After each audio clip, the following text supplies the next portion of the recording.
ఈ వీడియోలో మనం ఎక్సర్సైజ్ 4Aలో క్వశ్చన్ నెంబర్ 3 ఎలా సాల్వ్ చేయాలో నేర్చుకోబోతున్నాం. క్వశ్చన్ చూసినట్టయితే the refractive index of water with respect to air is 4/3. What is the refractive index of air with respect to water? ఇది మన question చాలా జాగ్రత్తగా అర్థం చేసుకుంటే మనకి ఇచ్చిన డేటా ఏంటి? Refractive index of water. ఈ ఫస్ట్ ఇచ్చిన క్వాంటిటీని ఈ ముందు రాయాలి. విత్ రెస్పెక్ట్ టు ఏదైతే ఇవ్వడం జరిగిందో అది వెనక రాయాలి. ఈ వాల్యూ ఎంత? 4/3. ఇది ఇచ్చి మనకి ఏం ఫైండ్ అవుట్ చేయమన్నారు ఇప్పుడు? ఇక్కడ రాద్దాం. అది ఓకే, ఇక్కడ రాద్దాం. అయితే మనకి రీఫ్రాక్టివ్ ఇండెక్స్ ఆఫ్ ఎయిర్ ఇది ఇక్కడ రాయాలి, ముందు ఇచ్చారు కాబట్టి. విత్ రెస్పెక్ట్ టు వాటర్ ఇది ఇక్కడ రాయాలి. ఇది మనం ఫైండ్ అవుట్ చేయాల్సింది. ఓకే, ఇది రెండు రకాలుగా సాల్వ్ చేయొచ్చు. ఒకటి ఏంటి అంటే ఎయిర్ టు వాటర్ 4/3 అయితే వాటర్ టు ఎయిర్ దాని రెసిప్రోకల్ 3/4 అవుతుంది. ఇక్కడతో ప్రాబ్లం అయిపోయింది. కానీ ఇది నేను మీకు ఎలా వచ్చిందో చెప్పాలనుకుంటున్నాను, అందువల్ల కొంచెం డీటెయిల్గా సాల్వ్ చేస్తాను. ఇప్పుడు చూడండి, ఇది refractive index of water with respect to air అంటే as per refractive index definition ప్రకారం ఏమైనా రాయించేది? Speed of light in air by speed of light in water. ఇది మనకి 4/3 అంతే కదా. ఇది నేను ఏం చేస్తాను, రెండు పక్కల రెసిప్రోకల్ చేస్తున్నాను. అంటే ఈ speed of light in water పైన రాసి స్పీడ్ ఆఫ్ లైట్ని కింద రాస్తాను. అప్పుడు ఇటు కూడా అవుతుంది 3/4 అవుతుంది. మరి ఇటు ఏదైతే రెసిప్రోకల్ అయిందో ఇటు కూడా అదే రెసిప్రోకల్ అవ్వాలి. ఇప్పుడు మనం ఒకటి అబ్జర్వ్ చేద్దాం.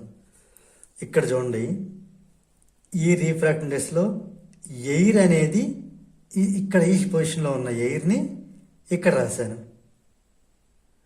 ఈ ముందున్నటువంటి వాటర్ ఈ డౌన్లో ఉంది. ఓకే, అంటే డినామినేటర్లో ఉంది. మరి దాని ప్రకారం ఇది ఎలా మారుతుంది?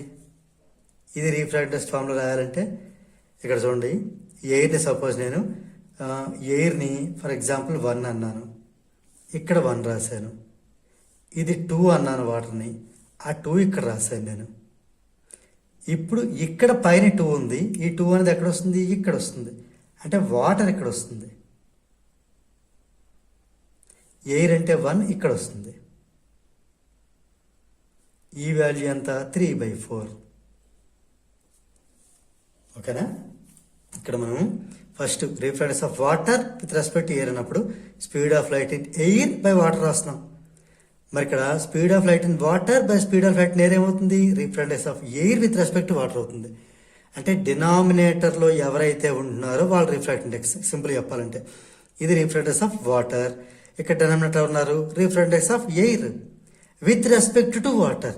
ఇది 3/4. మనకి ఇదే కదా కావాలి, రైట్? అంటే 3/4 మనం సింప్లిఫై చేయడమే. 3/4 సింప్లిఫై చేస్తే ఎంత వస్తుంది? 0.30 అంటే 4 7 28 అంటే ఇంకా 2 ఉంటుంది.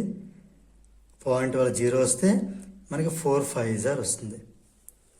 ఓకే, దేర్ ఫోర్ దీని మళ్ళీ నేను స్టేట్మెంట్ ఏమైనా రాయొచ్చు? Refractive index of air with respect to water ఈ 0.75. మనకు కావాల్సింది అదే, refractive index of air with respect to water. అయితే దీనికి ఎలాంటి యూనిట్స్ ఉండవు. ఎందుకు ఉండవు అంటే ఇది స్పీడ్ ఆఫ్ లైట్, ఇది స్పీడ్ ఆఫ్ లైటే. So meter per second cancel అయిపోతాయి. అందువల్ల 0.75.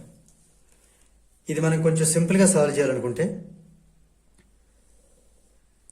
ఇంత డీటెయిల్ కాకుండా సింపుల్ సాల్వ్ చేద్దాం అనుకుంటే ఏంటి రాయొచ్చు అంటే వీ నో దట్ మనకు కావాల్సిందేంటి?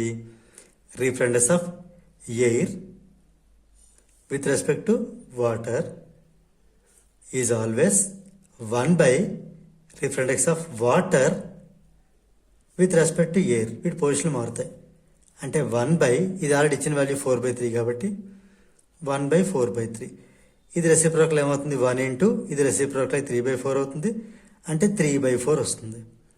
3/4 చేసాం కదా, 0.75 వస్తుంది. సో ఇలా కూడా మనం సాల్వ్ చేయొచ్చు. సో ఇదొక మెథడ్, ఇదొక మెథడ్. ఇది కొంచెం డీటెయిల్డ్గా ఉంటుంది, ఇది కొంచెం డైరెక్ట్గా చేయొచ్చు. సో దీంతో మనకి ఈ ప్రాబ్లం నెంబర్ 3 అనేది కంప్లీట్ అయింది.